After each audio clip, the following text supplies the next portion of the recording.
We are about to unbox a Kyosho Vanning. I have not even opened up the box yet, other than just cut the tape. Classic 1/8 scale Kyosho Integra 4-wheel drive Vanning.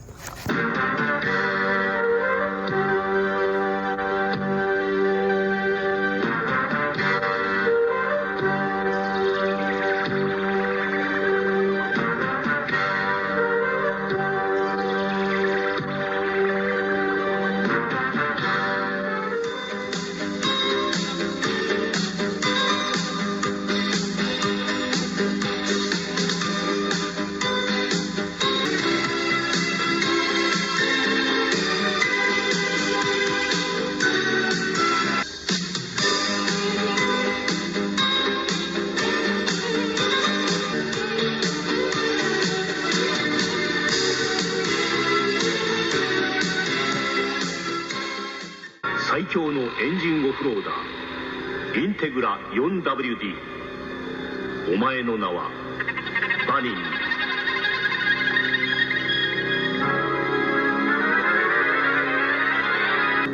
限界ともいえる超軽量化に成功したバニー。インテグラの名に。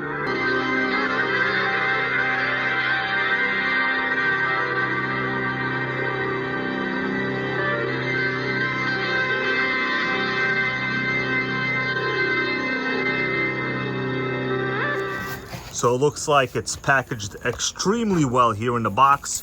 We got the packing peanuts. Looks like a printout of the manual. So this is 1985 Kyosho Vanning Integra. It says 0.21 engine, muffler, and manifold not included. Real well wrapped. Anything else in that box? It looks like there was something there on the bottom. But yeah, here we go. First time opening up. 40 years old. I think my math earlier was incorrect. Somebody with a sharp cutting device. Let's crack the tape. This is one of the best packed jobs I think I've ever seen. So this one should be in very good condition, but I'm sure some setup will be needed. Hopefully, if everything is included that we need, we will fire up a 40-year-old Nitro in this video. Look at that, they even included 2 different colors of bubble wrap. Extra sickening bubble wrap. So yeah, these models are literally the epitome of 1980s RC technology. Back when things were done with one way, the right way, without board meetings, without focus groups. Just looking, I can see that polished pipe already on the inside. Beautiful, once in a lifetime opening. So these are probably over $1,000 in today's money. Some eBay auctions, maybe $1,200–1,300 bucks. Wow, look at the inside of that. Super sand. I think we're missing a little more tape somewhere, but wow. That is gorgeous. Look at that polished pipe. Wonder what engine is that. Once we get it open, we'll take a quick look. Original fuel tank so far, from what I can tell.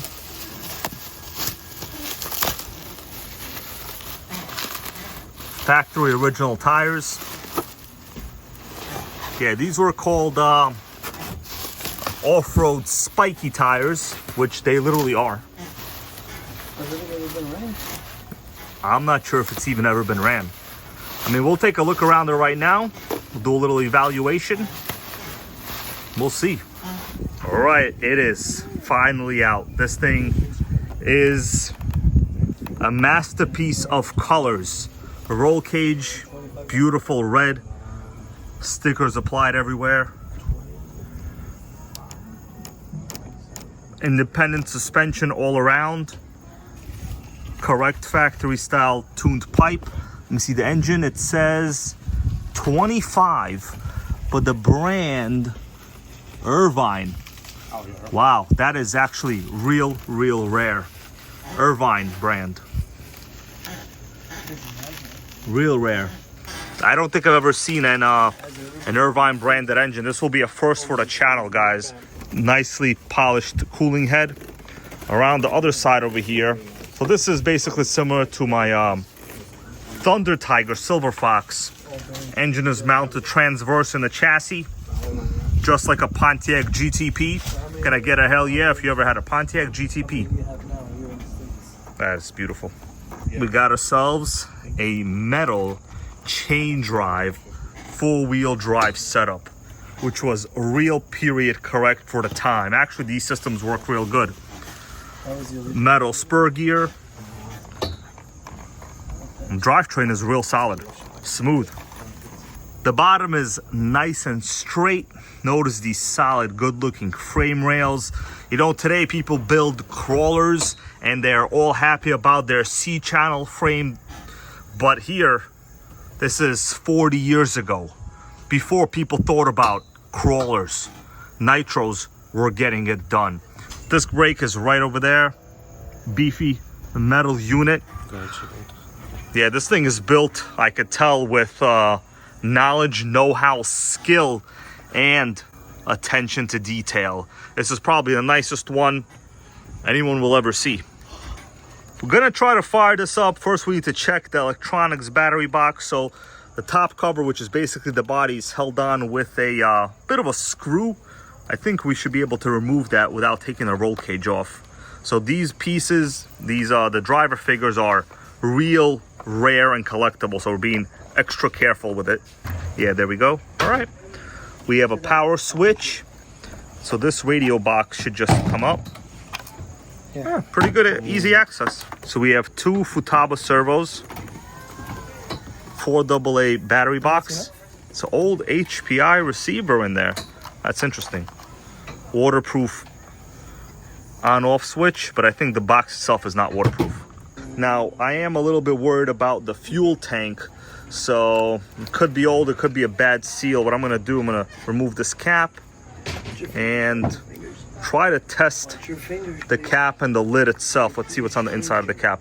All right, yeah, so there is a what appears to be like a rubberish grommet. Pretty cool, actually, pretty cool. On the inside here, pretty normal exhaust header. I notice on the really close by here, that is in fact a copper exhaust gasket. That is interesting. Never seen a copper exhaust gasket on something like this. This appears to be a modern piece of tubing. So yeah, someone has gone over this throughout the years and made sure that it is up to spec.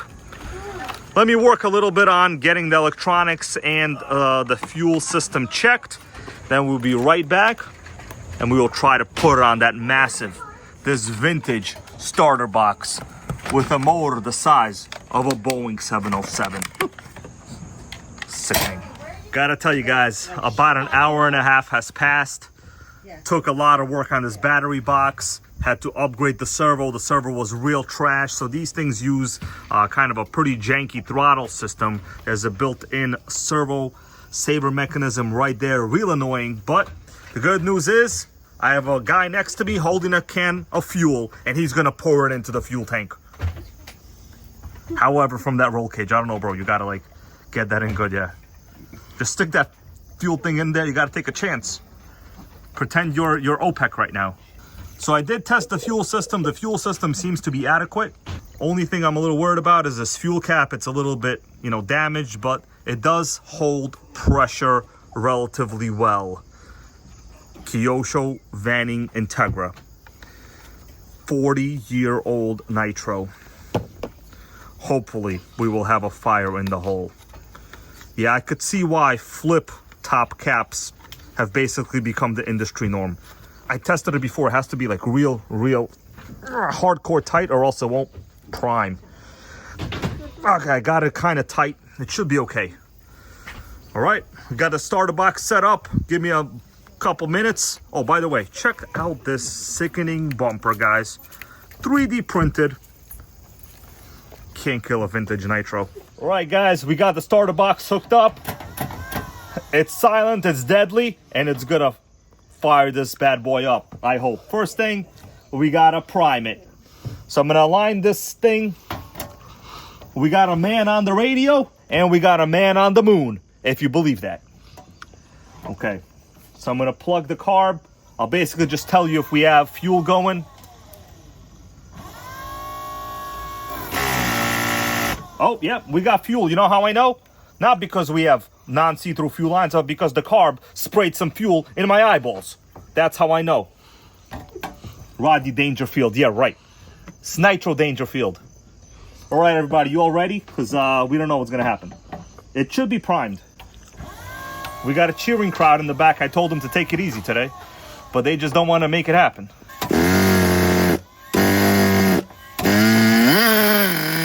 Fire in the hole.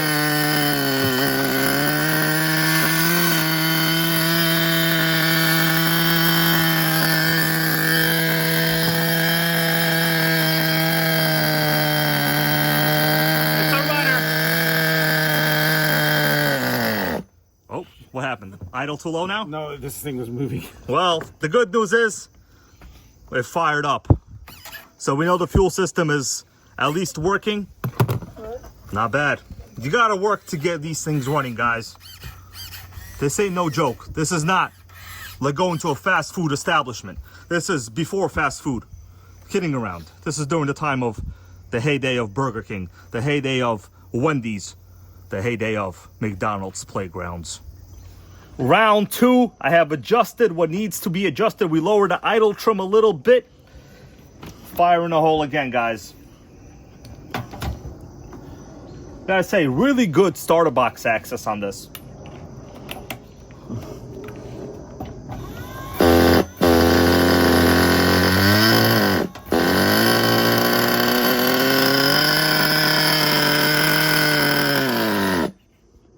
Yeah, there's something up with this wheel. I notice. Now feels a little notchy. That is odd. Yeah, this wheel in general, I just saw when you tighten it, the snut, maybe there's missing some kind of washer on the back. Let's take a look at this wheel. No, it's a interesting wheel design. I noticed when I was tightening down the nut for the wheel, it was barely moving. So this is what the wheel hub looks like, kind of a tension type design. Goes onto the wheels. It has cutouts right here. I'm thinking, what should we do? There's too much friction when you tighten down the wheel. We need to push this out a little bit, right? Mm-hmm. That means we need to get some kind of washer right behind there, directly on the wheel bearing. What do you think? Correct. Can we make that happen? Update, guys, I pulled out the manual. There's a reason why this was included. So we have the axle itself. Here's the drive washer that I just showed you, and right between them in the middle should be a washer itself. Now, when I disassembled it, we were missing the washer. So that is in fact the problem. I have the drive washer, but I do not have the actual washer. It says 80 washer. Interesting. Well, the hunt is on for a giant washer like that. Making Nitro great again, one manual at a time. We got the wheels back on, still no washer, but we wanna burn some nitro. Go ahead, fire in the hole.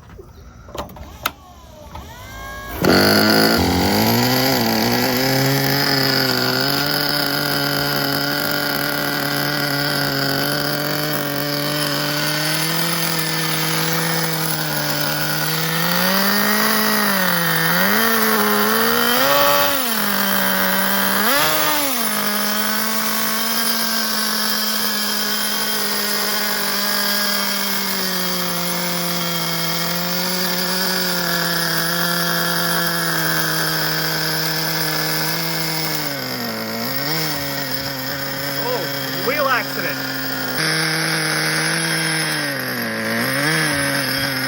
Oh, wheel accident.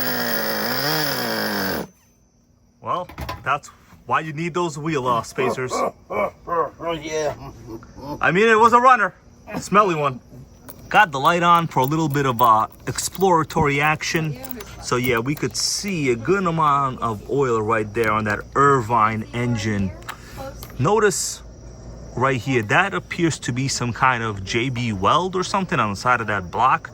It's possible they tried to kind of, you know, automotive or mechanic this thing. We just really need a regular side exhaust gasket. I think it'll be fine. that's probably why I was running a little bit rough at the same time also.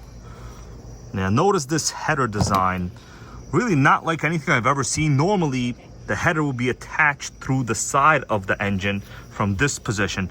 Here it's attached, well, from the header part, which is a little odd as well. But if Kyosho did it, they know something, I think. It's like a 2.5. It's probably a regular side exhaust gasket that like they use on pretty much anything, side exhaust.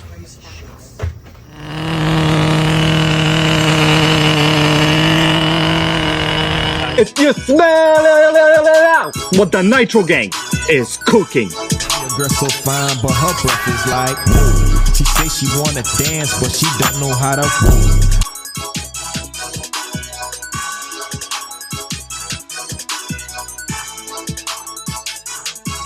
Nitro World Order.